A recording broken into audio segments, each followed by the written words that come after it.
Hey there, I'm Alyssa Nadworny, and this is NPR's Book of the Day. Today, 2 novels focused on vital connections between the young and the old. In a minute, we'll hear about a story that focuses on friendship between a young boy and a middle-aged man, both a bit down on their luck from working-class families. But first, in the book The Take, an older woman and a younger woman agree to exchange 10 years of their lives through a blood transfusion. Author Kelly Yang spoke about where the idea came from and its grounding in real medical research with All Things Considered host Ailsa Chang. This year, for the first time in NPR's history, public media is operating without federal funding. That means NPR needs your support now more than ever. I'm Brittany Luce from It's Been a Minute. Please do your part to keep independent, reliable news coverage strong and support the podcasts that get you through the day by making a gift for Public Media Giving Days. Head over to donate.npr.org. Would you give up 10 years of your life for $3 million? Well, for Maggie Wang, who's desperate to jumpstart her career as a writer, the answer is yes, you would. When she's 23, she agrees to an unusual transaction with a woman decades older, a prominent Hollywood producer named Ingrid Parker, who wants nothing more than to get her youth back. The 2 women submit to a medical experiment, a blood transfusion that will accelerate Maggie's aging while reversing Ingrid's. This is the premise for the new novel, The Take, a story about how age shapes power, especially for women. That's what author Kelly Yang argues as she joins me now at NPR West. Welcome. It's so great to have you here, Kelly. Thank you so much for having me. This is so exciting. Oh, it's so exciting to have you right here in front of my face because I want to talk about age. At the very beginning of this story, when we first meet your character, Maggie, she's actually talking to another older woman, a very established writer, who's telling Maggie that she's just too young to write a novel, that she needs to live more life in order to say something interesting. Tell us how you are setting up the relationship here between age and power. Yeah. No, I mean, I remember being in my 20s and I'd always wanted to write, but I felt like I didn't know if I could do it. And I remember standing in the signing line of a very famous author and getting up there and talking to her and saying, hey, I really have this great story. I want to write about my childhood. Like, do you think I could do it? And she's like, how old are you? And I said, 24. And she just looked at me and she said, yeah, what could you possibly have to write about? Wow. In her 20s. Oh my God. So that interaction with Maggie and the author it's based was on modeled. that. Wow. Yeah. That burned into your brain. And you know what? I just melted as a person, just felt so mortified. But I kind of understood what she was saying, but it set me back decades. That interaction, it gets at this idea that, yes, with age does come experience. And as women accrue experience, they can accumulate power. And when they accumulate power, they become gatekeepers, right, of who's in and who's out. But youth can sometimes threaten that authority that those older women have, right? Yeah. I think there's so much of this whole, have you paid your dues? Totally. Culture. Yep. And it comes from the fact that, we have been paying our dues. The previous generation had to work so hard and there was so much suffering. And it's almost like we can't just measure you by your ideas. We also have to measure you by how much you've sufficiently suffered. Exactly. So Ingrid and Maggie enter a deal, this medical procedure. And I'm so curious, Kelly, why did you make blood transfusion the mechanism for the exchange between these 2 women? Like one woman literally sucking the life out of the other. Yeah. Why that metaphor? Well, first of all, it's based on real research that's coming out of Harvard. They've been doing some experiments with rats, and they have found that when we join the 2 rats together, and more than just a blood transfusion, it's a little more complicated, but essentially the older rat de-ages and the younger rat ages. Wow. Yeah. There actually is some scientific basis for this? There is. And it has been proven to work with rats so far. And then we already have, Silicon Valley, a lot of tech billionaires using young blood plasma. Yes. So it seemed to make sense in my mind as an author, that this is only 5 minutes into the future. Right. This is coming. Okay, but talk about, what are these 2 women actually trading here? Besides blood, what is the real barter that's happening? Yeah, they're tempting fate, I think. They're trading the idea that we can rewrite like who gets to live without this discomfort, whether it's the discomfort of having to prove yourself experience-wise or the discomfort of, being a little older now and having to still prove your relevancy. Yeah. At certain points in this story, you make a declaration, quote, "There are only two ways to get ahead in this world. You either make something or you take something." What does that mean, even? And how did you arrive at this conclusion? Yeah. Well, first of all, it's a conclusion I don't agree with. I just want to say that. But when we see someone who's younger and doing super well and super ambitious, there is a feeling like, oh my gosh, what does that mean for me? And it's a way of seeing that this pie is only so big. There's finite. There's finite, and there's only so many seats at the table, especially for women, which I think is a flawed way of thinking. Me too. But it is the way a lot of people feel. And you know what? We don't talk about it enough because we want to subscribe to this idea that women help women. And I want to subscribe to that so badly too. And often it is that case, but sometimes it's not. Some women treat it as a zero-sum game. Yes. Well, this idea, a young woman in a hurry, as you mentioned, it applied to you. But maybe a lot of people listening right now don't know this about you as well, and that is you entered college when you were 13 years old, which is just astonishing. Ridiculous. And then you entered law school when you were 17. Yeah. So let's not even talk about the point in your life later when you wanted to become a novelist. Yeah. Did people judge you poorly for trying to accelerate your education like that? How did you feel back then? I always felt like I had to keep my age a secret because if it was revealed, then all of my ideas would be reduced.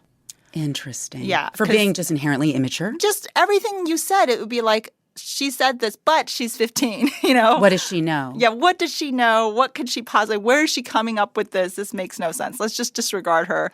And I was terrified of people finding out. And then when they did find out, eventually, I had all this attention on my age. And it was really cool and it was fun, but it was also terrifying because I was worried, what if the most fascinating thing about me, the fact that I'm young, is no longer the case? Oh, interesting. Right? Like, what if what's going to become of me when I'm just a normal middle-aged woman? Right. With normal ideas. Yeah. So let me return to that interaction you had with that author who told you, oh, what do you have to say? You're only 20-something years old.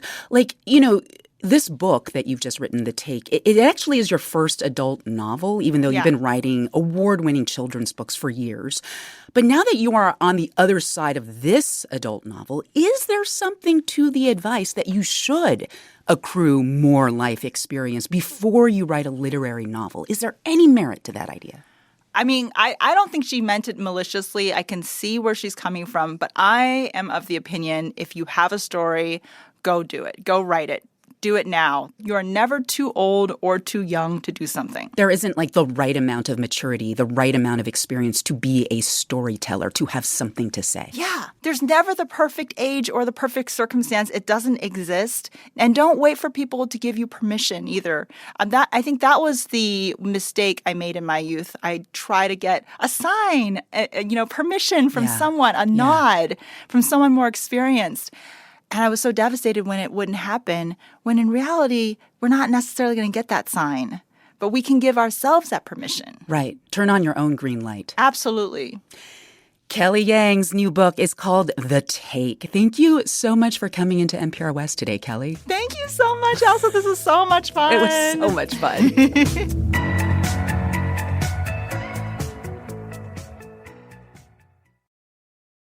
Up next, the left and the lucky. Sometimes even adults need a friendship or a relationship to help them grow up. In Willy Vlautin's latest novel, he focuses on the connection between a middle-aged man and a young boy, both stuck in their lives in different ways. Vlautin, who is also a musician, talks with Weekend Edition's Scott Simon. Russell is 8 years old, small for his age, bullied by his troubled older brother, often left on his own by his mother and a fading grandmother. He dreams of building a boat or airplane to whisk him away to an island near Hawaii. Eddie's in his 40s and lives next door, paints houses 6 days a week, is divorced, and comes home to an empty house. One night, Eddie encounters Russell in the coffee aisle of a Fred Meyer grocery store. It's 10 at night. Eddie figures out the little boy has walked there. He buys him a quesadilla, and they talk. Can I ask you a question? The boy nodded. Why were you and Fred Meyer so late? Russell shrugged. You don't know? I was just walking. On a rainy night with no coat. Again, he shrugged.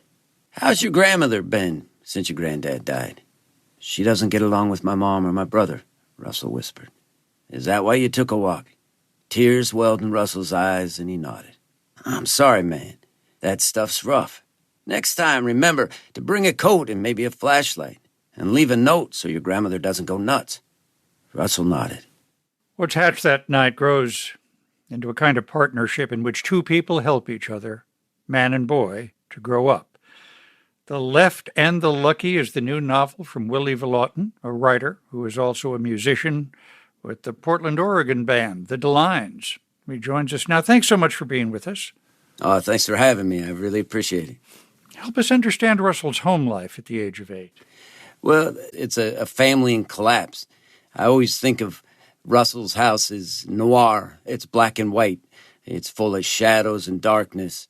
And like so many times when you're in those rough situations, you can't see outside that darkness. And then next door is Eddie, who I always think of Technicolor. He's like those big old beautiful Technicolor movies with his, ragtag guys of degenerate house painters. It's like a heaven to a little kid.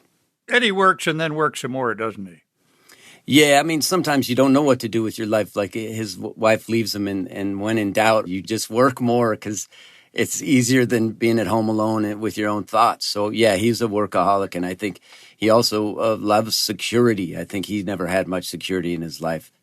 But his work kind of brings him closer to little boy, doesn't it? Well, I think, why I named it The Left and the Lucky is there is a lot of luck involved in life. And for Russell's sake, he lives next door to a guy, Eddie, who takes in strays. As you learn in the novel why he's like this, he can't say no to broken people or wayward people. His wife was like that. The guys he hires are like that. And he can't kick them to the side of the road. And when Russell shows up, Russell, I think, intuitively sees this and says, Eddie's my ticket to a safe life. And Eddie's a guy that just can't say no. What does an old Pontiac Le Mans do for them? Eddie buys the Le Mans so he has something to do at night, something to keep his mind occupied. And the kid, like any kid, sees an old Pontiac Le Mans. It's like a Hot Wheel, and he's instantly attracted to it. And every night Eddie's home, he's in his carport working on it, and so the kid drifts over, and before you know it, Eddie's got this kid who won't leave him alone, who wants to be a part of Eddie's life. And he'll do odd jobs for Eddie. He'll watch Eddie work, and he's always kind of asking Eddie for dinner. Willie, what put this relationship in your mind and heart?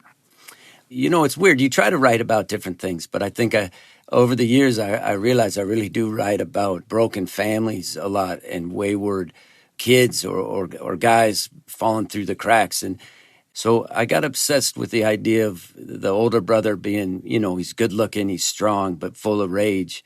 And then you have this little kid who still wets the bed, who's scared of everything. But he's got what Charles Portis said, true grit to survive. And I was really interested in those who sabotage the door that opens towards a better life and those who will at any cost go through the door to try to get to a better life. And so I think I was obsessed with that. And, once in a while, I think it's because I'm getting older. You can't save anybody, but once in a while you can save somebody in a novel. And so I was dead set on trying to save Russell and to save Eddie at the same time. Got to tell you, there's a scene where Russell, the little boy, is terrorized by his brother. It is so vivid and so real, I had to put it down a few times to get through it. And I say that with admiration for you, the writer. What was it like to imagine and write something so terrifying? It's really interesting you say that because some friends of mine have read it who have older brothers, and it glosses over them with not a problem in the world because they understand it. They go, oh, yeah, my brother was that bad. My brother did stuff like this. And you start hearing these pretty gruesome stories of, older brothers really beating up on their little brothers. To somebody that hasn't gone through that, it seems horrifying. My own brother's a saint. He wasn't like that at all. My brother's like literally probably as close to a saint for me as anyone. But I've been around a lot of guys like that. So, yeah, it makes you cry. You know, if it doesn't break me up, then it's not working. But, yeah, it's hard to write those scenes. And I don't do it very often. Like I said, I'm getting softer as I get older, and it takes more out of me to write those kind of scenes. What does it say about American literature right now that there aren't a lot of novels about people with a background like Eddie's, a working class man? That's interesting. I think about that a lot. You know, I grew up when Steinbeck was king in my school. For whatever reason, in Reno High School was taught, you know, 6 of his novels, his big works.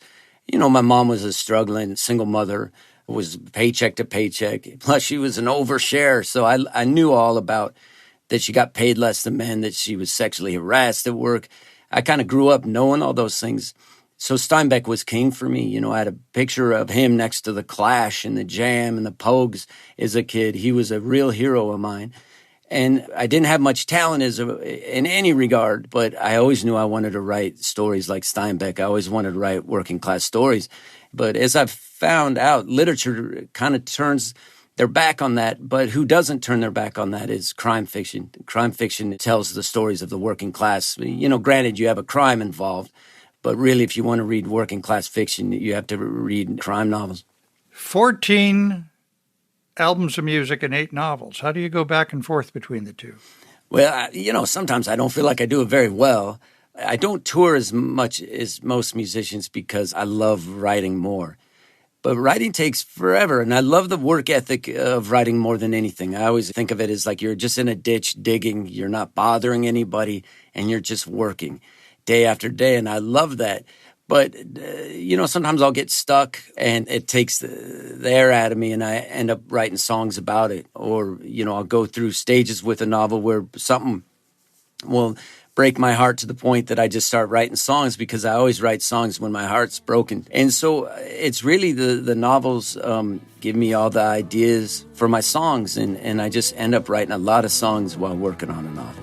The Left and the Lucky is the new novel from Willy Vlautin. Thank you so much for being with us. Oh, thank you. It's a real honor.